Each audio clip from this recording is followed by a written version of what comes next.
कि ये अगर देश चलेगा तो डॉक्टर भीमराव अंबेडकर जी के संविधान से चलेगा। 17C का फॉर्म भरवा करके साइन करा करके आना है। पीडीए की रणनीति ने बीजेपी को चारों खाने चित कर दिया कि नहीं कर दिया, बताओ। ये वीडियो सुनिए, आपने जो सुना पहले, ये हैं झारखंड की विधायक कल्पना सोरेन। इन्होंने डंके की चोट पर कहा कि अब देश बाबा साहब के संविधान से चलेगा। इन्होंने ये भी कहा कि 70-80 का फॉर्म भरवाइए। तो धीरे धीरे दलित, पिछड़े, किसान, युवा, ये सब जो है अब संविधान के मूल्यों को मानने लगे। अब ये दूसरा वीडियो जो आपने सुना, ये अखिलेश यादव का है। ये कह रहे हैं पीडीए, पिछड़े, दलित, अल्पसंख्यक, इनकी तो अब क्रिस्टल क्लियर लाइन है। इन्होंने इस बार 9 टिकट बांटे, उसमें एक भी सवर्ण को टिकट नहीं दिया। इसका मतलब साफ है कि इनको लग गया है कि जनरल कैटेगरी का वोट इनको नहीं मिलता है। अब ये तीसरी तस्वीर देखिए।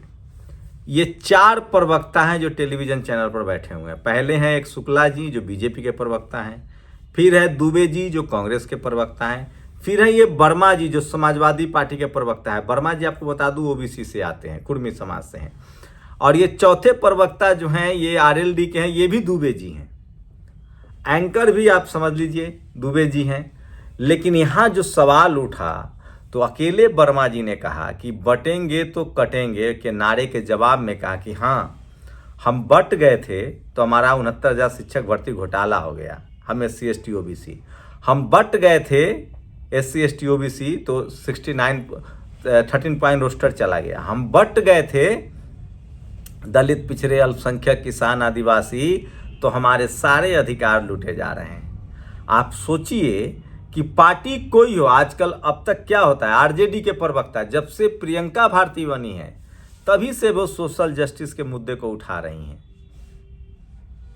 जब से कंचना यादव बनी है तभी से वो सोशल जस्टिस को उठा रही है। तो अब मुझे लगता है कि 3 बड़े, जैसे आरजेडी के 3 प्रवक्ताओं को मैं जानता हूं, कंचना यादव, प्रियंका भारती और सारिका पासवान, ये तीनों महिला भी हैं और बैकवर्ड समाज से, दलित समाज से, और शानदार तरीके से SC ST OBC का पक्ष रखते हैं। पहले तमाम दल अपने सवर्ण प्रवक्ता रखते थे और वो गिट पीट करते रहते थे। समाजवादी पार्टी ने भी अब मनोज काका हों, मनोज यादव हों या ये वर्मा जी हों, ऐसे 3 शानदार प्रवक्ता रखे हैं जो SC ST OBC के मुद्दों पर खुलकर बात करते हैं। इसका मतलब है कि अब राजनीति बदल रही है, 365 डिग्री बदल गई है। अब सोचिए, योगी आदित्यनाथ जो हैं वो हिंदू मुस्लिम करने के लिए भी दलित समाज का सहारा ले रहे हैं। जब से दिलीप मंडल ने बीजेपी का प्रवक्ता ज्वाइन किया, उनको अब स्पोक्स पर्सन ही कहिए, प्रधानमंत्री के मीडिया एडवाइजर हैं, वो लगातार भाषण लिख के दे रहे हैं। और प्रधानमंत्री नरेंद्र मोदी या योगी आदित्यनाथ, अब हिंदू मुस्लिम करने का तरीका बदल गया है। अब हिंदू मुस्लिम में SC ST OBC को बताया जा रहा है कि तुम्हारा हक मुसलमान खा रहे हैं। वक्फ वाली जमीन, वक्फ बोर्ड वाली जो जमीन है वो दलित पिछड़ों का है।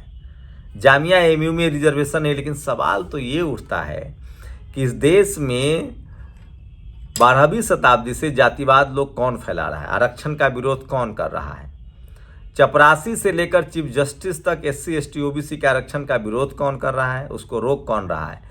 जानबूझकर, आज हमारे एक साथी कलीग से बात हो रही थी, वो कह रहे थे कि मुस्लिम समाज के लोग कट्टर होते हैं, धार्मिक, वो ज़्यादा धार्मिक होते हैं, तो उससे SC ST OBC का क्या लेना देना है, वो कितना भी धार्मिक हो।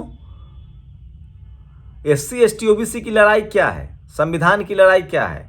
संविधान की लड़ाई, SC ST OBC की लड़ाई कॉन्स्टिट्यूशनल लड़ाई है, संवैधानिक अधिकार की लड़ाई है। अगर आप OBC हैं तो आप मुस्लिम भी हो सकते हैं। 90% मुसलमान खुद OBC हैं। आप सिख हो सकते हैं, आप ST हैं तो आप ट्राइबल हो सकते हैं, आप हिंदू हो सकते हैं, आदिवासी हो सकते हैं, हिंदू हो सकते हैं, सिख समाज के लोग भी SC में आते हैं। तो SC ST OBC का धर्म से कोई लेना देना नहीं है, ये संवैधानिक अधिकार के लिए है। और अब ये बात बीजेपी समझने लगी है। लेकिन सवाल है कि SC ST OBC के लोग कब समझेंगे, ये सबसे बड़ा सवाल है। लेकिन झारखंड और महाराष्ट्र में देखिए तो पूरे विधानसभा चुनाव, दरअसल हरियाणा में बीजेपी ने SC OBC के नाम पर चुनाव जीता था। वहाँ जाट जनरल कैटेगरी में आते हैं, उनके खिलाफ लगातार कैंपेन चलाया गया और बीजेपी ने सरकार बना ली। अब यही काम सरकार महाराष्ट्र और झारखंड में भी करना चाहती है। जब झारखंड में कोशिश है कि ओबीसी का वोट बीजेपी को मिल जाए, जनरल कैटेगरी का वोट उनको मिलता है, लेकिन हेमंत सोरेन लगातार SC ST OBC के मुद्दे पर बोल रहे हैं। 27% रिजर्वेशन का मामला हो वो भी बोल रहे हैं। लेकिन मैं फिर कह रहा हूं, SC ST OBC को सावधान रहना चाहिए। आपकी बात कोई कर सकता है, लेकिन आपका भला SC ST OBC लीडरशिप ही कर सकता है। अगर कोई बीजेपी में भी है और वो SC ST OBC समाज से है तो आपका भला कर सकता है। कोई कांग्रेस में भी है और अगर वो SC ST OBC समाज से है तो भला कर सकता है। मैं एग्जाम्पल दे सकता हूँ, बाबू जगजीवन राम कांग्रेस में रहे, लेकिन उन्होंने SC ST OBC के लिए बहुत सारी पॉलिसी बनाई। बैंकों का राष्ट्रीयकरण उनका फैसला था, तब वो फाइनेंस मिनिस्टर थे, भले क्रेडिट इंदिरा गांधी को मिला। मंडल कमीशन की सिफारिशें लागू हुई क्योंकि SC ST OBC के लीडरशिप वाली रामविलास पासवान, शरद यादव, लालू यादव जैसे लोग थे। अर्जुन सिंह इसलिए कॉलेज यूनिवर्सिटी में रिजर्वेशन लागू कर पाए क्योंकि उस समय भी सरकार मिली जुली थी, UPA 1 की सरकार। आज जब UPA 2 की सरकार बहुमत में आई और जब प्रणब मुखर्जी, चिदम्बरम और कपिल सिब्बल जो तीनों ब्राह्मण समाज से सरकार चलाने लगे तो आपको कुछ नहीं मिला। तो बहुजन समाज के लोगों को SC ST OBC के संवैधानिक अधिकारों को लेकर सजग रहना चाहिए। और मैं बात यही कह रहा हूं कि हम लोग जातिवाद के खिलाफ लड़ रहे हैं। तो चलिए एक एक करके तमाम बड़ी खबरें भी बता देते हैं जो सोशल मीडिया पर वायरल है।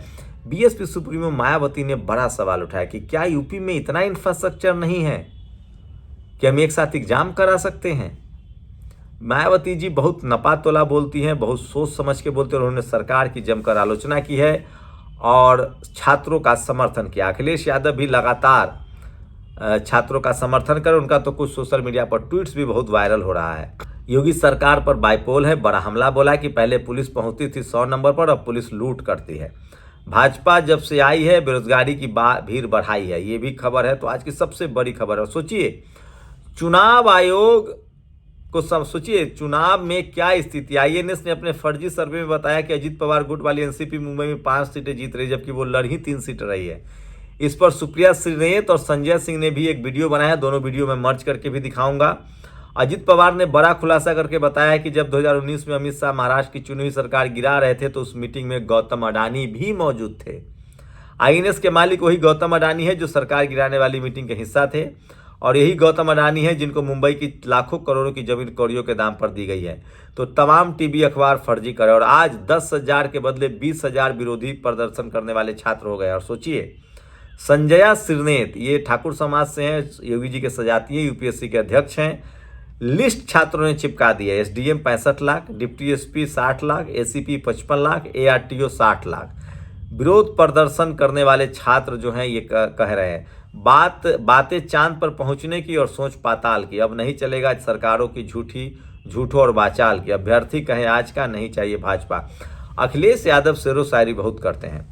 उत्तर प्रदेश संघ लोक सेवा आयोग द्वारा PCS तथा ARO की प्रारंभिक परीक्षा 2024 एक साथ न कराने में विफलता लेकर छात्र आक्रोशित हैं। मायावती जी ने छात्रों का समर्थन किया है। और सोचिए यूपी में कानून की क्या हालत है। एक शख्स का घर जाके गिरा दिया गया, इसको दबंग कहा जा रहा है। आप कल्पना नहीं कर सकते हैं कि इस तरह के हालत हैं। और ये यूपी की खबर जो है मैं आपको बता रहा हूं कि लोगों के अब पहले बुलडोजर चलता था, अब लोगों के कोच कोतवाली क्षेत्र के ग्राम कुदरा बुजुर्ग की घटना है। और चीलम आयोग लोग लिख रहे हैं। तो ये तमाम खबरें जो हैं वो सोशल मीडिया पर वायरल है। और अगर पॉलिटिकल के जयपुर में SI भर्ती रद्द करने को लेकर स्टूडेंट पानी की टंकी पर चढ़े हैं, हम तस्वीरें दिखा सकते हैं। नोएडा में फ्लैट में गांजे की खेती हो रही थी।